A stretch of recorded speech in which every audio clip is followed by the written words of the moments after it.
They had a long-distance relationship. Each time they met, they did everything together. They focused on each other. But years later, one of them relocated to join the other person. Now they live together. They saw each other every day. They did things together as before. But then gradually, things changed. He was on his phone all the time. She too began to be on her phone all the time because she had complained. And he kept doing the same thing. And she was not happy about it. Now, he began to complain that she did not spend enough time with him, that she did not join him to do the things that he loved to do. And she complained about the same thing about him.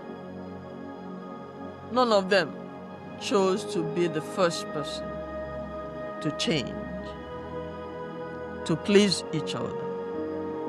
Each one felt they were in the right. Why is the other person not changing? Why does it have to be me? And after a while, they stopped sharing their experiences together. Resentment had grown. Each one of them kept to themselves. But what each one really wanted was for the other person to show interest in them, to ask, "How are you really doing?" But none of them did. And so each one of them felt lonely. The loneliest place to be is for you to be close to someone, and yet you feel emotionally far away. Maybe you've experienced that, where you have loved someone deeply, and yet you feel disconnected from them. We are talking about emotional loneliness, why it happens, what psychology says about it, and what God teaches about connection, true connection, and how you can rebuild closeness in your relationship where emotional distance has developed. Welcome to Light and Peace Through the Storm. I am Cecilia. In the last episode, we talked about relationship burnout. What happens when love begins to feel exhausting? Today, we are looking at another hidden struggle that many people go through: emotional loneliness. The tragedy is that many relationships do not suffer because the couples have stopped loving each other. No, it is because they feel no longer connected to each other. And that raises an important question. How can two people be together and still feel lonely, still feel alone? Most people think that loneliness begins when you are just alone by yourself. No one around, no one to talk to, no one sitting beside you. But emotional loneliness is different. Emotional loneliness happens when someone begins to feel disconnected, misunderstood, emotionally not supported by the other person. For example, you stop sharing your thoughts and feelings with your loved one. You don't feel heard. You feel misunderstood. And so you stop bringing up your concerns because it always turns into an argument. You start hiding things. You stop handling things all on your own because it feels easier than trying to explain things to the other person.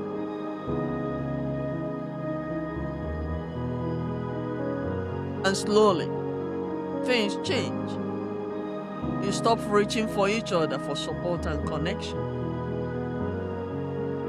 Now let's go back to the couple in the story.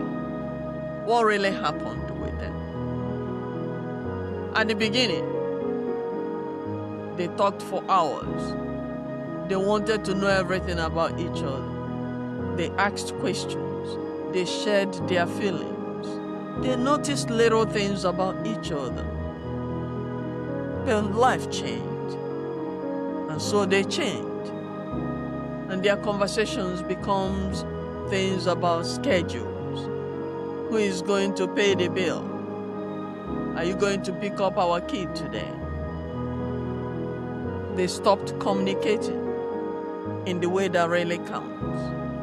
They were still talking to each other, but there was no connection. One of the biggest misunderstandings in a relationship is that people believe that physical closeness automatically will create emotional closeness. But that is not the case. You can be near someone and still feel truly disconnected from them. Why is this? Because connection requires paying attention. It requires your being curious, showing interest in the life of the other person. It requires being vulnerable with the other person. You can know where somebody is every day, know what they are doing, but you don't know what they are feeling, what is going on in their hearts. One of the problems that cause disconnection is what psychologists call pursuer-distancer cycle. One person feels disconnected, and so they start reaching for closeness, reaching out to the other person. And they say, oh, can we talk? Can we spend more time together? Are we okay? And the other person feels pressure. And so they begin to withdraw. And they think, they're always pressing me. Nothing I do is ever good enough. Everything I say is a problem. And so the other person begins to move away, while the other person was trying to move closer. Eventually, the first person stops, and they begin to withdraw too. And the tragedy is that both of them really want the same thing. They want to be understood. They want to feel known. They want to feel connected. Healthy relationships require what is called emotional safety, where somebody feels they can be themselves without being judged. They can be honest without being rejected. They can share their feelings without somebody making fun of them. Where they say, oh, I can be vulnerable without fear of it being used against me. But when people begin protecting themselves, instead of being open in a relationship, instead of being vulnerable with each other, it means they don't feel emotionally safe in that relationship anymore. Now, what does the Bible teach about God's intention, God's plan for connection? In Genesis, we are told that God said, it is not good for man to be alone. Let us make for him a fitting companion. And we're told in Genesis chapter 2 verse 25 that the man and his wife were both naked and they felt no shame. Now, the nakedness here is not just physical nakedness. It's emotional openness, where they felt they could be vulnerable with each other. They felt fully known, fully accepted. And we see this when Adam first set eyes on Eve. He said, this is bone of my bones, flesh of my flesh. He felt instant connection with Eve. And we're told that they felt no shame. They also felt no shame with God because they openly connected with God. God periodically went to visit them. But then they sinned. And once sin entered, things changed. They created a distance. They went into hiding. Adam and Eve, they hid from God. Isn't that interesting? That the first consequence of brokenness is disconnection from God. But God pursued them. Where are you? He said. It is not because God didn't know where they were geographically. He was asking where they were in their relationship with Him. And He was inviting them back into that relationship. Now, this reveals to us the beautiful heart of God. That God was still seeking connection with them. He didn't give up on them. What does that tell us? We should never give up on each other. He is a God that moves towards us. But as He is moving towards you, are you moving towards Him? Or are you moving away from Him? Also, are you moving towards each other in your relationship? Or are you moving far away from each other? I want us to reflect on these questions. When was the last time you felt truly connected with your partner? Are your conversations with each other about responsibilities, schedules, or is it about what's really in your heart?